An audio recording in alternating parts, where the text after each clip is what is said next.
Le JT vous est présenté par Alliance, Frédéric Le Temps, à 1 avenue Raoul Laurent, à Saint-Dizier. Alliance, avec vous de A à Z. 7 TER Vallée de la Marne supprimés dans les prochains mois, vous entendrez la colère des habitants de Vitry-le-François dans un instant. Une exposition nommée Objectif Terre se déroule au musée de Bar-le-Duc, reportage dans ce journal. Noël brille de mille feux dans le Grand Est, les images en fin de ce journal.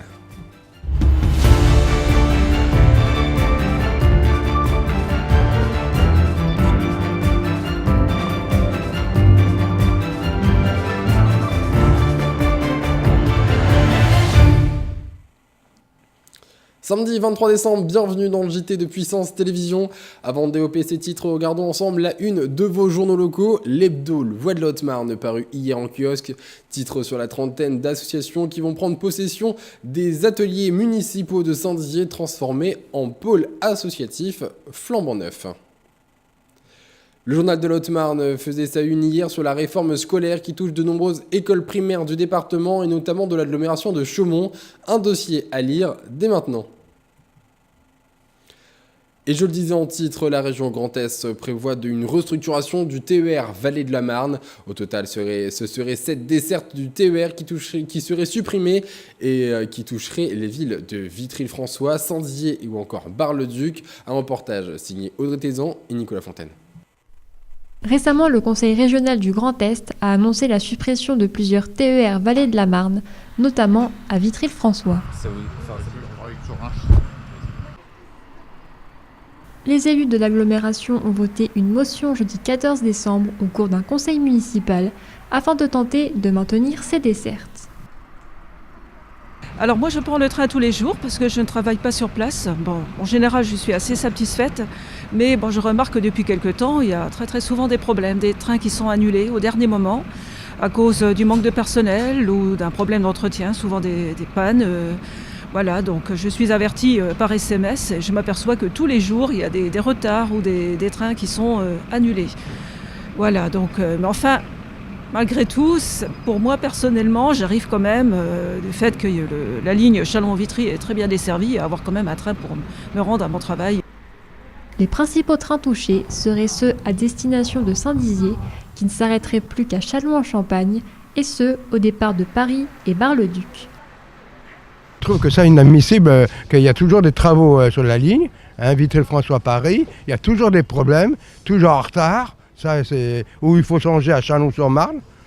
Alors là, c'est vraiment Et puis je paye plus cher que je devais pas, au lieu de payer 16,30 €, eh ben, je paye 34 €. Eh ben, c'est un aller encore. Alors c'est pas normal ça. Alors toujours ils me disent c'est les zones blanches. Voilà, on peut pas faire autrement, c'est comme ça. Voilà. Et ça va durer jusqu'au mois de juillet. Voilà qui m'ont répondu il y a peu de temps. De nombreux usagers utilisent ces transports au quotidien pour se rendre sur leur lieu de travail ou d'études, et la suppression de près d'une dizaine de trains aurait des conséquences sur l'attractivité de la ville.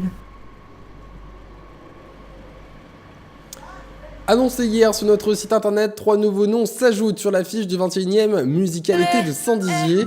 Ainsi, Vita, Kalash et Niska seront sur scène aux côtés de Léa Passy et de Arcadiane. Le festival se tiendra les 29 et 30 juin prochains, ainsi que le 1er juillet 2018. Le musée Barrois déroule une nouvelle exposition, Objectif Terre, c'est son nom, concerne des regards contemporains sur l'écologie à travers des œuvres issues de collections publiques et privées. Un reportage signé Sylvain Pinault. Le musée Barrois, situé à Bar-le-Duc, propose de découvrir les regards contemporains de différents artistes sur l'écologie à travers l'exposition Objectif Terre. La responsable du musée Barrois, Claire Paillet, s'est entretenue avec nous afin de nous expliquer le but de l'exposition. Alors l'exposition Objectif Terre est une exposition d'art contemporain sur le thème de l'écologie et l'environnement. Donc le but de cette exposition, c'était de montrer comment l'art contemporain prend ce sujet d'actualité et comment il restitue différents thèmes pour nous parler d'écologie. Alors dans cette exposition, il n'y a On a essayé de montrer des œuvres assez variées dans les supports. Nous avons des photographies comme vous voyez derrière moi, mais aussi de la sculpture, des arts graphiques, des installations, on va dire, et puis aussi des souvenirs, entre guillemets, donc des photos ou des croquis d'œuvres de land art. Donc le land art, c'est quand l'artiste intervient directement sur le paysage. Donc forcément, on n'a pas pu ramener le bout de terre en question, mais on a les souvenirs photographiques, par exemple. L'exposition Objectif Terre se divise en 3 salles, évoquant chacune un thème différent, la pollution, le climat et l'avenir.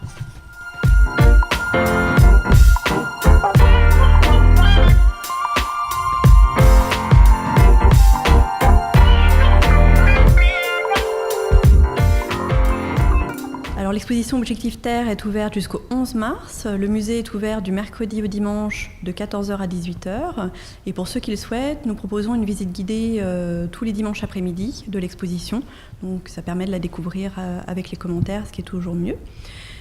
Également dans le cadre de l'exposition, nous proposons une balade comptée le 18 février à 16h avec Guillaume Louis, qui est une balade qui s'intitule Murmure d'arbres. Donc avec les arbres qui nous racontent leur vie et tout ce qu'ils ont pu voir. Et donc je pense que ce sera très instructif.